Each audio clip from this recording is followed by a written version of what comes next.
कार्य हुआ है सर? देखिए, जो प्रॉपर्टी वक्फ हो चुकी है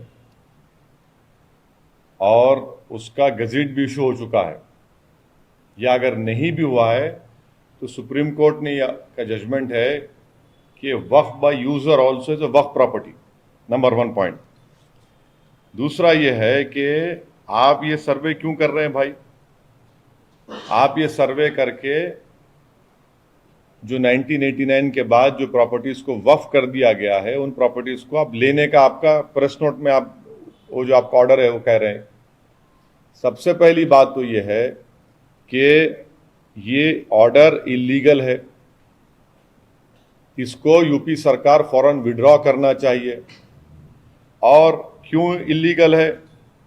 अगर वक्फ प्रॉपर्टी वहां पर इस्तेमाल हो रही है, वक्फ है, तो आप कैसा गवर्नमेंट ले सकती है उसको?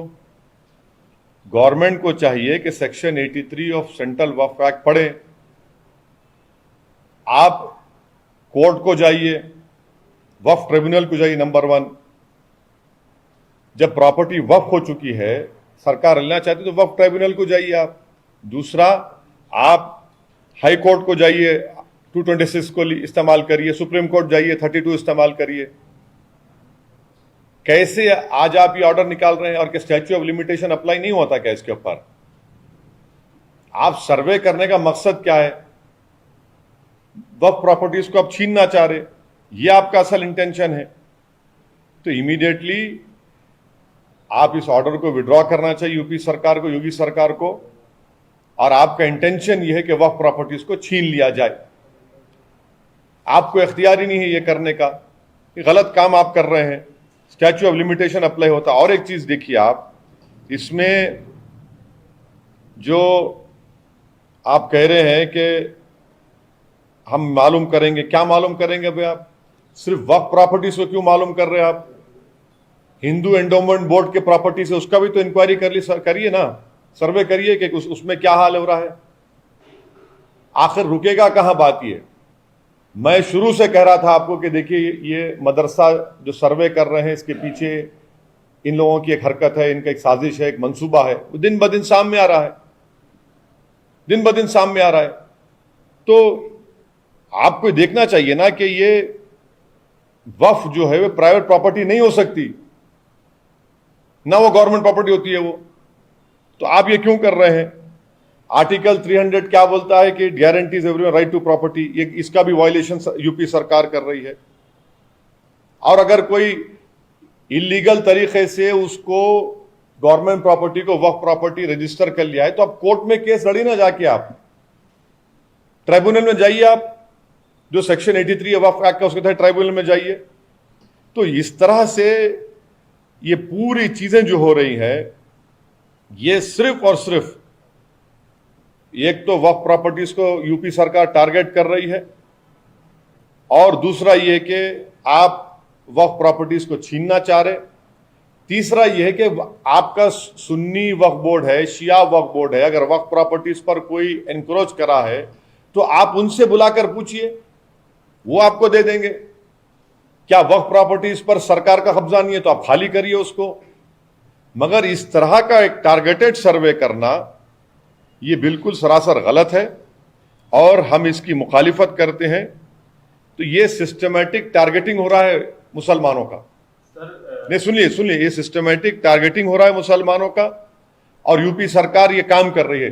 जो लोग बोल रहे थे कि ज्ञानवापी हो, बाबरी मस्जिद हो, ज्ञानवापी हो, जो बड़े बड़े ज्ञानी लोग बोल रहे थे गिव एंड टेक कर लो, अब बताओ, क्लैरिफाई करो। बाप जो बोल रहे थे गिव एंड टेक कर लो, अब आप क्लैरिफाई करो, इस पर क्या बोलेंगे आप? सुनिए, नहीं, अरे बाबरी मस्जिद के वक्त भी ऐसे बहुत बड़े दानिश्वर लोग थे, आज भी हैं। ज्ञानवापी के वक्त भी अब बोल रहे हैं गिव एंड टेक कर लो। अबे क्या गिव एंड टेक करेंगे बताइए आप? एक प्रॉपर्टी वक्फ रजिस्टर हो चुकी है, और अगर नहीं भी है तो वक्फ बाय यूजर है। अगर मैं एक जगह पर नमाज पढ़ रहा हूं, ईदगाह है, कब्रस्तान है, तो वक्फ बाय यूजर है, वो स्टैच्यू ऑफ लिमिटेशन अप्लाई होता। अब सरकार आकर बोलेगी नहीं ये वक्फ नहीं, हम छीन लेंगे। आप कैसे छीनेंगे? आप आप वक्फ एक्ट के तहत सेक्शन 83 है, वक्फ ट्राइब्यूनल को जाइए, आपका इंटेंशन ये है वक्फ प्रॉपर्टीज को छीन लेना। और अगर कोई वक्फ प्रॉपर्टीज पर कोई एंक्रोच करा है, कोई काबिज है, तो भाई सुन्नी वक्फ बोर्ड क्या कर रहा है, शिया वक्फ बोर्ड क्या कर रहा है, सरकार उनकी मदद क्यों नहीं कर रही है? और सर्वे आप करा रहे हैं तो हिंदू एंडोमेंट बोर्ड का भी सर्वे कराइए ना, मठों का कराइए। ये एक सिलेक्टिव टारगेटिंग है एक समुदाय की, कि इनको बस तंग करते रहो, इनको सुकून से रहने मत दो, और ऊपर से बड़ी बड़ी बातें करते हैं आप। ये 89 का क्या मतलब है बताइए? 89 का डेट कैसा लेके आ रहा है आप? सर, आप कह रहे हैं कि छीनने वक्फ बोर्ड की जमीनें या प्रॉपर्टी छीनने की बात नहीं, अभी तो सर्वे हो रहा है सर, छीनने की बात नहीं हो रही है, नंबर 1। दूसरा, अगर 89 के तहत 89 के उस कानून या जो भी है उसके तहत अगर दी गई है प्रॉपर्टी, तो उसका सर्वे में क्या दिक्कत है? सरकार अगर किसी मद के लिए फंड भी जारी करती है तो उसका एडिट कराती है कुछ दिनों बाद कि इसका सही इस्तेमाल हुआ, भेजा इस्तेमाल हुआ, सही इस्तेमाल हुआ, क्या हुआ, तो सर्वे में क्या दिक्कत है? पहला सवाल क्या था आपका, बोलिए, भूल गया। सर्वे क्यों होना चाहिए? आप कह रहे हैं कि छीनने के लिए सर्वे हो रहा है। हाँ, अभी तो सर्वे हो रहा है। एक बात सुनिए, वो जो वक्फ बोर्ड का सीईओ है, वो जो वक्फ बोर्ड का सीईओ है वो कौन है? गवर्नमेंट का आदमी नहीं है वो। इसका मतलब यह है कि उसका रिकॉर्ड नहीं है। 30 साल पहले 1989 में अगर कोई प्रॉपर्टी वक्फ हो चुकी है, आपका मकसद यह है कि इस तरह का सर्वे करा के उन वक्फ प्रॉपर्टीज को छीनने का। अगर उस वक्फ प्रॉपर्टीज पर कोई माफिया कब्जा भी करके बैठा है, तो फिर आप वो वक्फ बोर्ड से पूछिए, चाहे शिया बोर्ड हो, सुन्नी बोर्ड हो, कि भाई तुमने क्या किया इसके ऊपर, उनको पुल अप करिए आप। नहीं, उसके लिए सर्वे नहीं हो रहा है। आपने जो बताया मुझे, जो उनका मीडिया का नोट आया, सर्वे आप सबका कराइए ना। मेरा बोलना है कि मदरसों का क्यों सर्वे, सबका सर्वे कराइए। सिर्फ वक्फ बोर्ड का क्यों, हिंदू एंडोमेंट मठ का सबके सर्वे कराइए। क्यों नहीं कराना चाह रहे आप? सुनिए, जो वक्फ बोर्ड में जो जुफैर फारूकी है, कौन सा गवर्नमेंट का आदमी नहीं है उन्हें? यूपी के मिनिस्टर बोल रहे सर कि वक्फ की प्रॉपर्टी है, no one has right to occupy it, वो लोग खुद बोल रहे हैं। तो सर आप सर्वे कराने का मकसद क्या है हमको बताइए ना। बोलिए, आप खुद बोलिए, चलिए, क्या सर्वे है उसका? तो जो मिस्क्रिएंट्स है, जो ग्रैबर्स है, जिन्होंने ये प्रॉपर्टी वहां से जब्त कर लिया, फिर 1989 नहीं, सुनिए, 1989 क्यों बोल रहे हैं आप 19 जाइए ना, पीछे जाइए, 89 क्यों बोल रहे फिर आप? 89 के तहत दी गई। हाँ, आप सुनिए, जो दी गई है वो वक्फ हो चुकी है। सुनिए, एक मिनट, सुनो, जो दी गई वो तो वक्फ हो चुकी है, रजिस्टर्ड हो गया, गेजेट इशू हो गया उसका, नंबर 1, राइट। अब उसका अगर एंक्रोचमेंट अगर उस पर है, तो फिर वो सुन्नी वक्फ बोर्ड और शिया वक्फ बोर्ड क्या कर रहा है? गवर्नमेंट को पावर से उनको बुलाकर पूछिए कि भाई ये आपके पास कितनी प्रॉपर्टीज पे एंक्रोचमेंट हुआ 89 के बाद, लिस्ट दीजिए, आप उनसे लीजिए ना।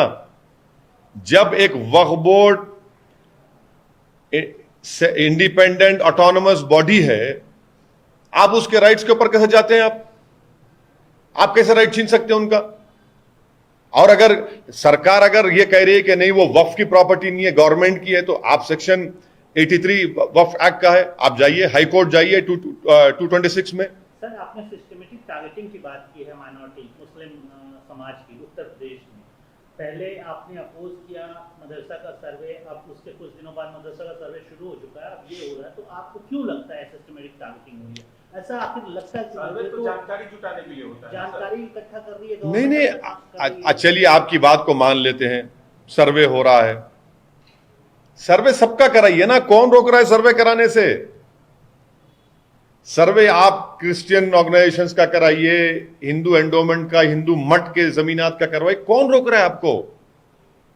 और हम आपसे कह रहे हैं कि 89 के बाद जो प्रॉपर्टीज वक्फ में रजिस्टर हो चुकी है, जो जहां पर वक्फ के वाकिफ के मंशे के मुताबिक उसका इस्तेमाल हो रहा है, तो आपका इंटेंशन सरकार का है कि वक्फ प्रॉपर्टी छीन ले वक्फ बोर्ड से। आपको लगता है कि इससे और ज्यादा कंट्रोवर्सी शुरू होगी, विवाद होगा? सुनिए, मल्टीपल क्लेम्स आएंगे। मेरा बोलना है कि क्या सुन्नी वक्फ बोर्ड नहीं है, क्या शिया वक्फ बोर्ड नहीं है? आपने उनसे पूछा कि कितने प्रॉपर्टीज पर एंक्रोचमेंट हुआ है? सर यही एक सुनो सुनो, आपने उनसे क्यों नहीं पूछा?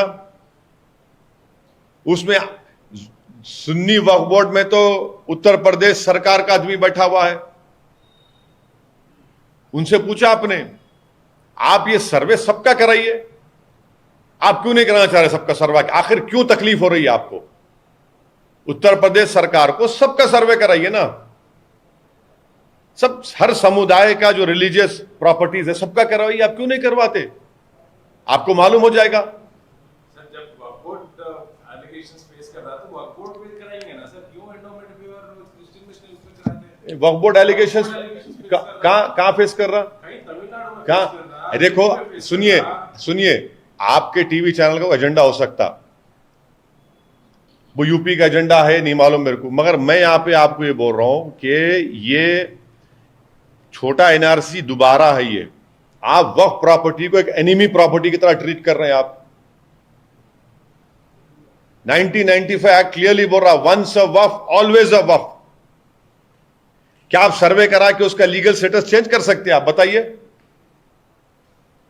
नहीं कर सकते ना, नहीं कर सकते। अरे तकलीफ क्या, तकलीफ क्या? आप मेरे प्रॉपर्टी का नेचर चेंज नहीं कर सकते। एनआरसी से क्यों कंपेयर? अरे फिर आप ये डेटा जमा कर रहे हैं, आप सब चीजों का, आप मदरसा का डेटा जमा कर लिए, अब आप वक्फ का डेटा जमा कर रहे हैं, आप तो उसी राह पे जा रहे हैं। एनआरसी ये बैकडोर एनआरसी है आपका। ये छोटा एनआरसी है ये भी। डेप्यूटी सीएम ने खुद कहा है कि मुस्लिम को ये प्रॉपर्टीज नहीं मिले हैं, मोस्टली जो माफिया है उनको ही मिले हैं प्रॉपर्टीज, उसके लिए ये। देखिए माफिया हो ना हो, अगर एंक्रोचमेंट है तो सुन्नी वक्फ बोर्ड, शिया वक्फ बोर्ड क्या कर रहा है? सुन्नी वक्फ बोर्ड, शिया वक्फ बोर्ड क्या कर रहा है? सुन्नी वक्फ बोर्ड में जो ऑफिसर है, जो जिम्मेदार है सुन्नी वक्फ बोर्ड का, वो तो यूपी सरकार का आदमी बैठा हुआ है।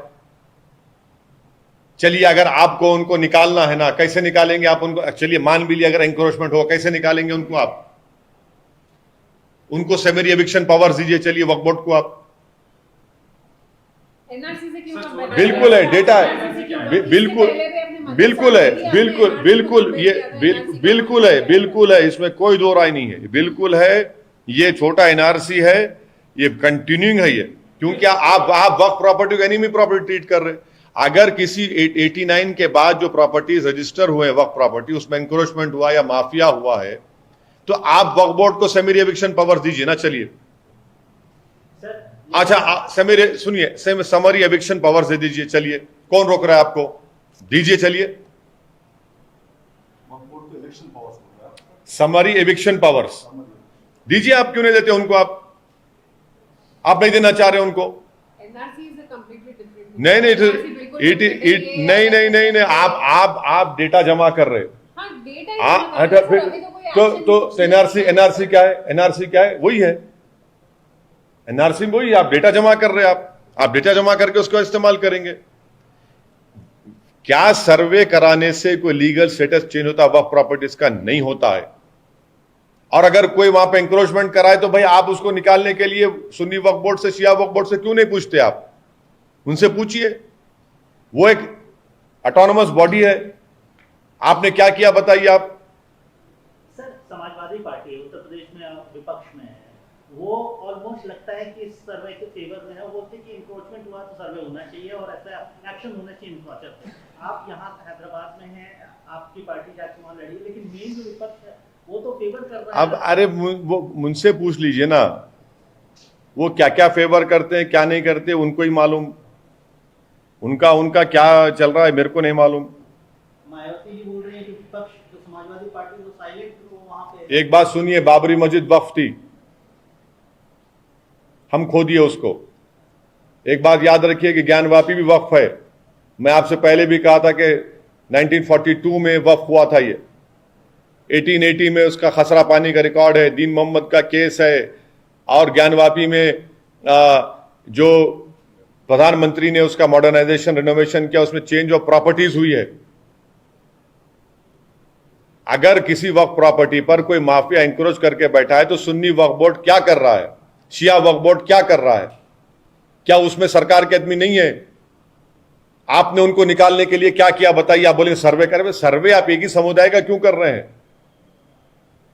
हर प्रॉपर्टीज का सुन्नी वक्फ बोर्ड में, शिया वक्फ बोर्ड में रिकॉर्ड है, वो ले लीजिए जहां पर लीगल केसेस पेंडिंग है या नहीं है, आप एक्सपेडाइट कराइए उन लोगों को।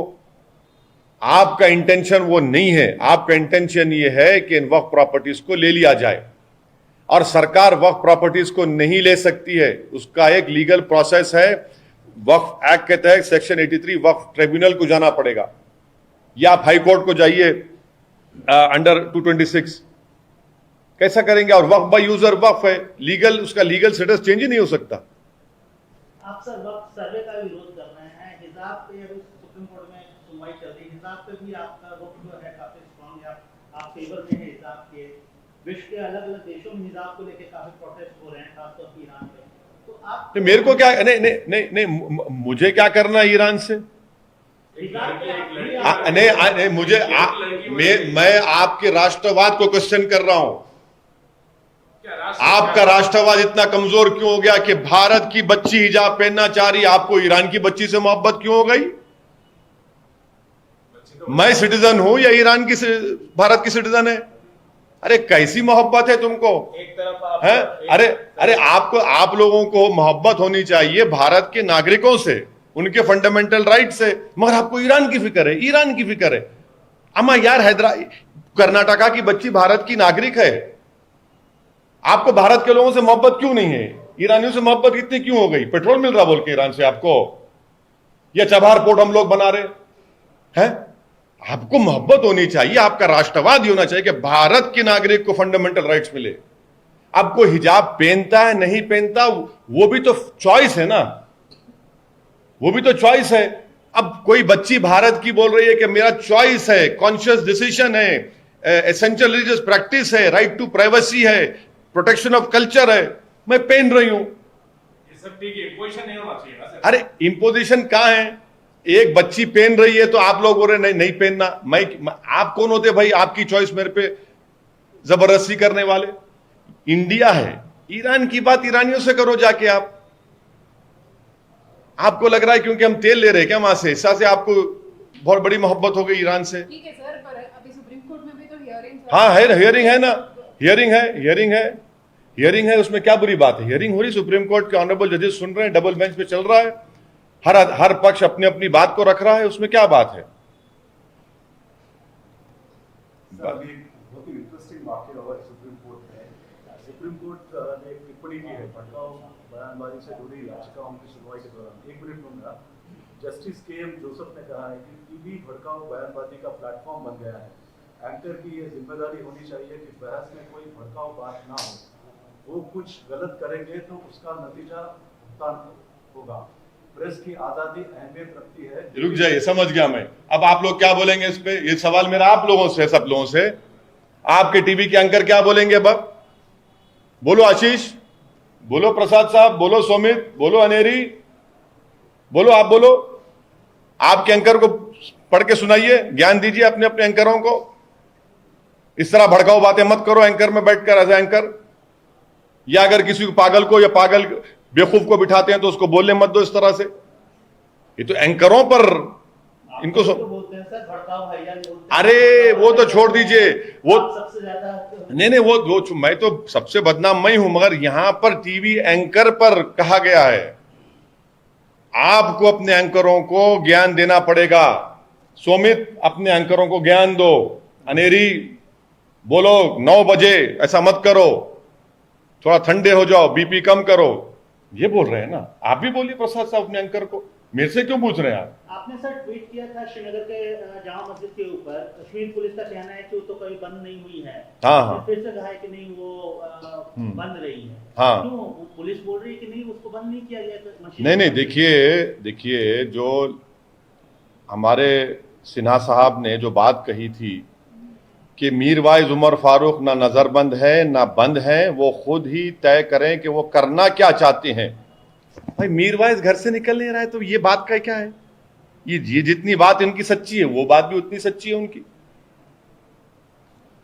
सर हाल ही में आरएसएस चीफ ने एक बैठक बुलाई जिसमें मुस्लिम इंटेलेक्चुअल्स ने हिस्सा लिया है। कम्युनल हार्मनी इसका एजेंडा बताया गया। अब एक बात सुनिए ना, अगर हम तो नहीं थे उसमें, पर हम पर ही क्यों शक किया जाता है फिर? अब ये लोग जाकर मिले, इनसे पूछिए क्या बात करके आए आप। आरएसएस की आइडियोलॉजी सारी दुनिया जानती है, और आप जाकर आरएसएस से मिलते हैं तो ये जो मुस्लिम कम्युनिटी में ये लोग जो सो कॉल्ड इलीट तबका है, जो वो करेंगे तो बिल्कुल सच है वो, और हम अपनी लड़ाई पॉलिटिकल राइट के लिए, फंडामेंटल राइट्स के लड़ते हैं तो नहीं, हम बुरे हो जाते हैं। तो ये जो इलीट तबका है, जो अपने आप को बहुत ज्ञानी समझता है, जिनको रियलिटी से ताल्लुक ही नहीं है, कोई जमीन पर क्या हो रहा है उनको नहीं मालूम, जो आराम से अपनी जिंदगी गुजार रहे हैं, और आप जाकर मिलते हैं आरएसएस के चीफ से। ठीक है, आपका डेमोक्रेटिक राइट है, मैं क्वेश्चन नहीं कर रहा हूं, मगर आपको तो कोई राइट नहीं है क्वेश्चन करने का हमको। फिर कर्नाटक के स्कूलों में सर हिजाब पे बैन लग गया, लेकिन सरकार ये सोच रही है कि वहां पर भागवत गीता को इंट्रोड्यूस किया जाए स्कूल में। इसको कैसे देखते हैं? देखिए, आपको संविधान की आर्टिकल 28 को देखना पड़ेगा। संविधान के आर्टिकल 28 1 और 2 ये कहता है कि रिलीजियस इंस्ट्रक्शन गवर्नमेंट और एडेड स्कूल्स में नहीं पढ़ाया जा सकता। ये संविधान का फंडामेंटल राइट का, ये बेसिक स्ट्रक्चर का हिस्सा है। आप कैसे पढ़ा सकते हैं? ये जो जितने भी संघ परिवार की आइडियोलॉजी रखने वाले जिम्मेदार लोग हैं, वो ये कहते हैं कि इस्लाम जो है वो रिलीजियस है, और जो कोई भी हिंदुइज्म से ताल्लुक हो वो कल्चरल और मॉरल होता है। अरे भाई, रिलीजियस टेक्स्ट तो सब है ना, गीता भी रिलीजियस टेक्स्ट है, कुरान भी रिलीजियस टेक्स्ट है, बाइबल भी रिलीजियस टेक्स्ट है, गुरु ग्रंथ साहिब भी रिलीजियस टेक्स्ट है। ये कैसे होता है बताइए? और आप ये कह रहे हैं, क्यों कह रहे हैं कि नहीं, इसमें हम even during freedom movement people got freedom from Gita. अरे भाई, सन 57 की जंग आजादी तो उलमाओं ने कुरान और सुन्नत के ऊपर फतवा दिया था। ये कैसे होता है कि इस्लाम की बात आएगी तो नहीं ये रिलीजियस है, और दूसरे हिंदुइज्म की बात आएगी तो आप बोलेंगे नहीं कल्चरल मॉरल है। और सबसे बड़ी छोड़ दी हिंदुइज्म, इस्लाम छोड़ दीजिए। आर्टिकल 28 1 और 1 क्या कहता है, देख लीजिए आर्टिकल 28।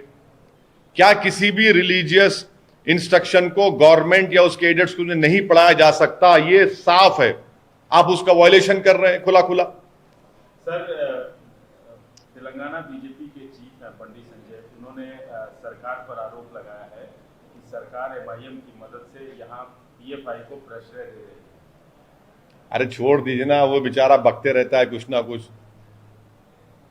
छोड़ दीजिए बेचारे को। उसको बेचारा वो बेबहरा हो चुका है, समझ में नहीं आ रहा उसको कि क्या करें, जमीन मिल ही नहीं रही है। बहुत सारी गिरफ्तारियां हुई सर। नहीं, वो सुनिए, गिरफ्तारियां हुई नहीं हुई वो कोर्ट तय करेगा, वो क्या है सच है वो अलग बात है, मगर इसको लाके एमआईएम से जोड़ देना। अरे भाई, तुम्हारे यात्रा में भीड़ नहीं आ रही तो उसका जिम्मेदार मैं थोड़ी हूं। तुम्हारी यात्रा में भीड़ ही नहीं आ रही, तुम पकड़ के ला रहे लोगों को, आ जाओ, ये वो अब उसमें लाके आप उसको टर्न कर दे रहे हैं। तो ये आप करिए, जो करना है करो आपको, मगर तेलंगाना में इंशाल्लाह आपकी जमीन आप नहीं पकड़ पाएंगे। उन्होंने मुख्यमंत्री को चंद्रशेखर रिजवी तो क्या अगर मैं अमित शाह, नरेंद्र मोदी और जेपी नड्डा के बारे में ऐसा ट्विस्ट करके कुछ बोलूं, अच्छा लगेगा क्या? अच्छा लगेगा क्या, बताइए? नहीं, सुनिए, दिक्कत का नहीं है। अगर मैं आपका नाम चेंज करके लगा दूं, आपका नाम जो है इतना अच्छा प्यारा नाम है आपका माशाल्लाह, उसको चेंज कर दूं, केसीआर का नाम नहीं, सुनिए, देखिए अगर क्या उनके मुंह में जबान है, दूसरों के मुंह में जबान नहीं है क्या? उनको सोचना चाहिए कि अगर वो एक प्रदेश के मुख्यमंत्री के बारे में इस तरह से घटिया अल्फाज और जबान इस्तेमाल कर रहे हैं, तो वो तो उनकी मानसिकता को दिखा रहा है। उनके पास कुछ बचा ही नहीं सिवाय इसके कि गाली, बस वो उनकी मानसिकता होगी। आप क्रिटिसाइज करिए सरकार को, खुल के करिए। नेवल चीफ का कहना है सर कि China remains a formidable challenge and has increased its presence not only along our land borders but also in the maritime domain. ये इनको चाहिए कि प्रधानमंत्री भी पढ़ ले ये बयान। नेवल चीफ अगर कह रहा है तो प्रधानमंत्री को पढ़ना चाहिए, इसका गौर करना चाहिए। लद्दाख तो यूनियन टेरिटरी है ना, वो तो केंद्र सरकार के तहत आती। वहां का एक कॉरपोरेटर बोल रहा है कि हम जो हॉट स्प्रिंग से चीन और भारत की फौज जो पीछे हटी है, हम पीछे नहीं हटे हैं, चीन पीछे नहीं हटा, बल्कि हमने बफर जोन क्रिएट कर दिया है। ऐसा बफर जोन क्रिएट किया गया है जहां पर हम जा ही नहीं सकते, जहां पर भारत की फौज पेट्रोलिंग करती थी। हमने जमीन चीन को दे दी बफर जोन के नाम पर। लद्दाख का कॉरपोरेटर यूनियन टेरिटरी जो केंद्र सरकार के, वो कह रहा है कि हम तो जमीन छोड़ दिए चीन को, पेट्रोलिंग नहीं कर सकते वहां पर हम लोग। हम पुकार कर कह रहे हैं कि देखिए चीन से खतरा हमको है, चीन हमारी जमीन पर कब्जा करके बैठा है। चीन उस जमीन पर 10 किलोमीटर घुस गया, हम 5 गांव खो चुके हैं जहां पर हम हमारे नोमैड्स जो है वो ग्रेजिंग करते थे विंटर में, हम वहां नहीं ग्रेजिंग कर सकते। डेमचौक डेमसांग को हम भूल चुके हैं। बिल्कुल, ये तो प्रधानमंत्री की सरकार को बोलना चाहिए चीन के बारे में, बोलते ही नहीं है चीन के बारे में। और कितना ट्रेड इंबैलेंस है चीन से, देखिए हमारी जमीन पर चीन कब्जा करके बैठा हो, ट्रेड इंबैलेंस भी चल रहा है। Okay sir. एससीओ में सर प्रधानमंत्री की विजिट को कैसे देखते हैं? एससीओ आपको फूट लगा प्रधानमंत्री की? अरे जमीन पे कब्जा करके चीन बैठा हुआ है, आप खड़े रह के फोटो ले रहे हो उनसे, बताइए आप। डेमचौक डेमसांग में चीन कब्जा करके बैठा है, हम बफर जोन क्रिएट कर दिए। कैसे बफर जोन क्रिएट किया गया बताइए? जिस जगह पर हम पेट्रोलिंग करते थे वहां पेट्रोलिंग नहीं कर सक रहे, कैसे बफर जोन क्रिएट किया गया? ये मैं नहीं कह रहा हूं, लद्दाख का कॉरपोरेटर कह रहा है, वो कह रहा है। तो सरकार खामोश बैठी हुई है। बिल्कुल अफसोसनाक बात है, तकलीफ होती है हमको। आप देश को बेवकूफ बना रहे हैं मोदी सरकार। क्या हमारे कान में फूल है, दिख नहीं रहा है सबको? क्या कर रहे हैं मोदी सरकार? कौन सा राष्ट्रवाद है मोदी सरकार का? इस पर तो बात ही नहीं होती। अब आप लोग रात में 9 बजे शुरू हो जाएंगे, ओएसी ने एक वफ की सर्वे। अरे चीन पर बात करिए ना, बुलाइए, बुलाकर पूछिए लोगों को बीजेपी के, भाई ये क्या है? कॉरपोरेटर लद्दाख का कह रहा है कि हम बफर जोन क्रिएट करने से हम उस जगह पर पेट्रोलिंग नहीं कर पा रहे हैं। अरे हमारी जमीन है भाई। मैं आपको बताया था डिसएंगेजमेंट और दूसरे के माने क्या होते हैं, आप लोग समझ नहीं रहे उस बात को। क्या स्टेटस को एंटी रेस्टोर हुआ? नहीं हुआ। क्या प्रधानमंत्री ने देश को गलत नहीं कहा था कि कहना कोई गुस्सा है? पे गुस्सा है तो ही तो बफर जोन बन गया ना। अभी जिस जगह पर मैं पेट्रोलिंग करता था, जो जगह मेरी थी, देश की थी, आज हम वहां पर पेट्रोलिंग भी नहीं कर पा रहे। इससे बड़ा धोखा क्या हो सकता है देश को, बताइए आप। Thank you.